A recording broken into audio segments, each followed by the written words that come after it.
حضرت عبداللہ بن حذافہ جہاد کر رہے تھے، روم کے عیسائیوں نے گرفتار کر لیا، 1000 آدمی نے مل کے پکڑا، گرفتار نہیں ہوتے تھے صحابی، 1000 آدمی نے گھیرا ڈالا، گرفتار کر کے لے گئے، اور جب بادشاہ کے سامنے گئے تو وزیر کہنے لگا بادشاہ بندہ بڑے کام کا ہے، اگر ہمارے قابو آ گیا تو فائدہ دے گا، صحابی ہیں حضرت عبداللہ بن حذافہ، حضرت فاروق اعظم کا زمانہ ہے، اگر قابو آ گیا تو فائدہ دے گا۔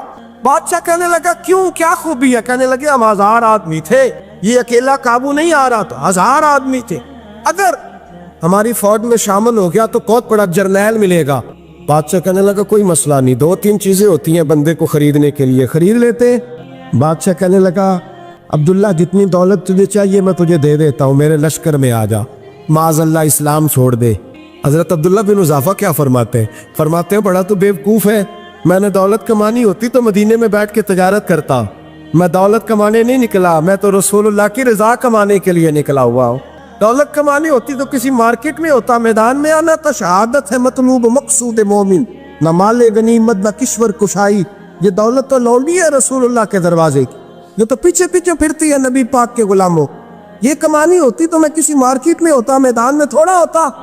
عبداللہ بن حذافہ سے ایک دوسری چال چلی، کہنے لگے میاں عہدہ جو تجھے چاہیے، میں بادشاہ ہوں، میرے نیچے جو عہدہ تو کہے گا وہ تجھے مل جائے گا۔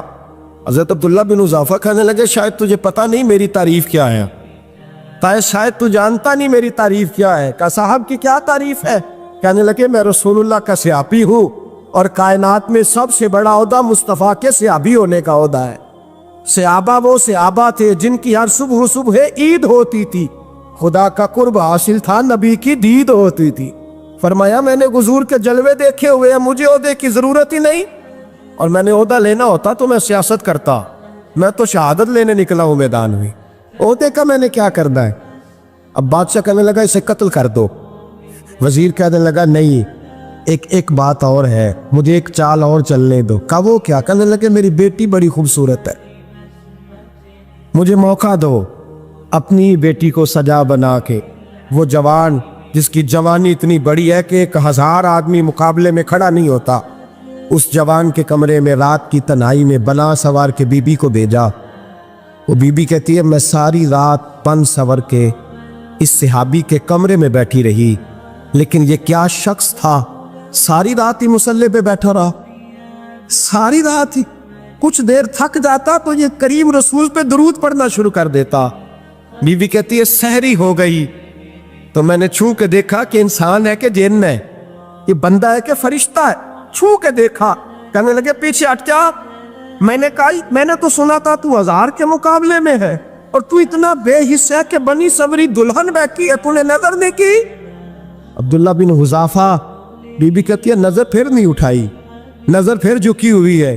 کہنے لگے بی بی میں مجبور ہوں، اب میرے اوپر کوئی حسن نہیں چلتا، میں نے جلوائے بددہا کا دیدار کیا ہوا ہے، اب میری نگاہوں میں جچتا نہیں کوئی، اس لیے کہ جیسے میرے سرکار ہے ایسا نہیں کوئی، کبھی بھی اب نہیں کسی کا میرے اوپر جادو چلتا، میں نے مصطفیٰ کو، اور کہا ذرا پیچھے ہٹ کے بیٹھ، مجھے میرے رسول نے غیر محرم سے بچنے کا حکم دیا ہے، ذرا پیچھے ہٹ کے بیٹھ۔ سحری کا وقت تھا، تو بی بی کہتی ہے اس نوجوان کے جملے میرا سینہ چیر گئے، کلیجہ پھٹ گیا، چیخ نکلی، میں کفر کے عالم میں روئی۔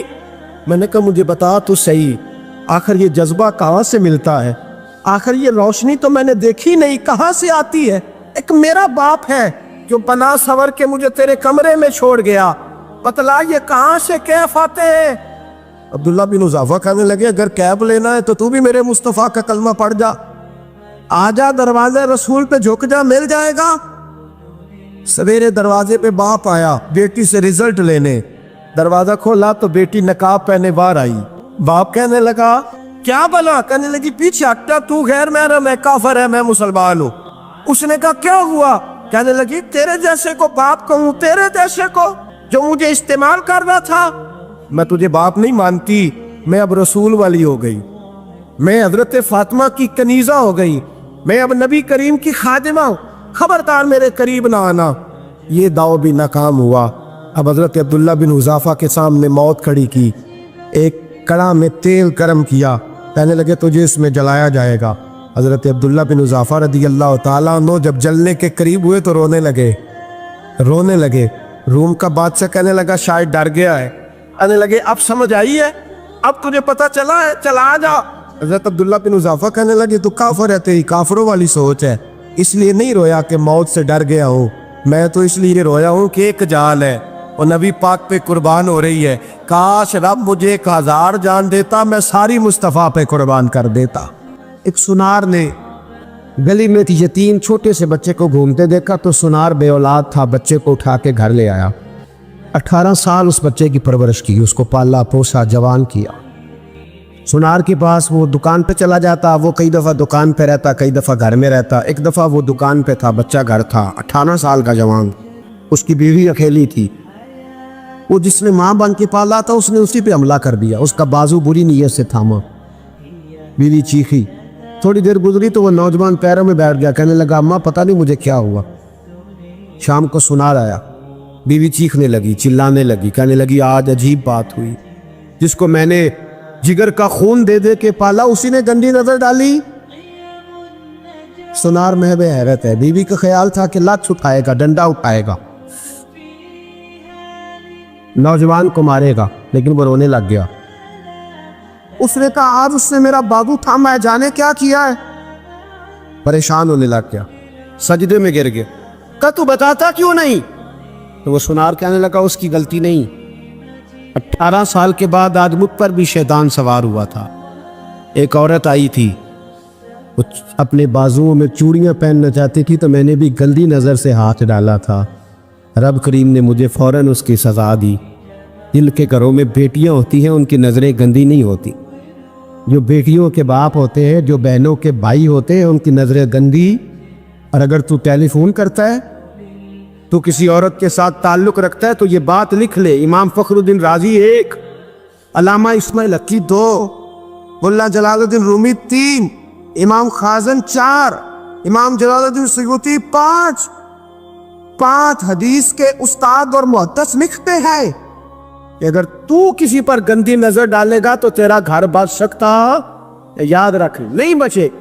اس لیے کہ تیری نظر ہے, کسی کی بیٹی کو بیٹی سمجھ تاکہ تیری بچی کا پردہ قائم رہے. کسی کی بہن کو, یہ کیا بات ہوئی کہ تو جتنا مرضی گند معاشرے میں پھیلاتا رہے تیرا گھر بچا رہے, یہ کیسے ہو سکتا ہے؟ فَإِنَّ لَهُ مَعِيشَةً ضَنْكَ, اللہ فرماتے ہیں زندگی تنگ ہو جائے گی تیرے لیے مشکل. تو ڈھونڈتا پھرے گا کہ میں مرنے کو جگہ تلاش کروں. سچی توبہ کرے, کھری توبہ. یہ گناہ انسان کو مجبور کر دیتے. حضرت عبداللہ بن مبارک رحمۃ اللہ تعالیٰ علیہ, ان کے سینکڑوں شاگرد تھے. ایک شاگرد کے انتقال کا وقت آیا تو گھر گئے ملنے. آپ کہتے ہیں میں نے زور لگا لیا پر اس کی زبان پر کلمہ جاری نہیں ہوا. میں اسے کہتا کلمہ پڑھ پر اس کی زبان پر جاری. اللہ اکبر, بہت بڑی نعمت ہے. دعا فرمائے اللہ ایمان کی موت عطا فرما, ایمان کی موت دے اللہ کریم, ایمان کی موت دے. ایسے بھی لوگ دیکھیں ہیں, مسجد نبوی ہے, رسول اللہ کا شہر ہے, سر سجدے میں ہے, روح پرواز کر گئی. روح پر کتنا نصیبوں والا ہے, کتنا نصیبوں والا کہ مسجد نبوی میں سر سجدے میں رکھا ہے, اور اللہ تبارک و تعالیٰ نے معبود کے قدموں میں موت عطا فرمائی. اور حضرت عبداللہ بن مبارک کہتے ہیں میں نے اس کو کہا کلمہ پڑھ تو اس کی زبان پہ جاری نہیں ہوتا. میں بار بار کہتا تو وہ منت کرتا, کہتا حضور میں کوشش کرتا ہوں جاری نہیں ہوتا. فرماتے میں پریشان ہو کے اٹھا, ابھی میں دروازے پہ پہنچا تھا, اس نے چیخ ماری اور روح پرواز کر گئی. بچے رونے لگے, بیوی رونے لگی. تو میں نے اس کی بیوی سے کہا کہ یہ جرم کیا کرتا, اتنا بڑا پاپی پہ کلمہ جاری نہیں ہوا. اس کی زوجہ کہنے لگی حضرت جی 2 گناہ تھے اس کے. ایک تو یہ شراب کا عادی تھا, روکتی تھی باز نہیں آتا تھا, اور دوسری بات یہ کہ یہ اپنی اماں کا نافرمان تھا. وہ 2 گلیاں چھوڑ کے رہتی ہے, یہ کبھی ملنے نہیں گیا تھا. اس بوڑھی کا کلیجہ اس کی طرف سے بڑی تکلیف میں تھا. حضرت عبداللہ بن مبارک کہنے لگے جا تو بھی دعا کر, اس کی ماں کو بھی کہہ دعا کرے کہ یہاں تو یہ کلمہ نہیں اسے نصیب ہوا, اللہ کرے اللہ آخرت کی منزلیں اس کی بہتر فرما دے.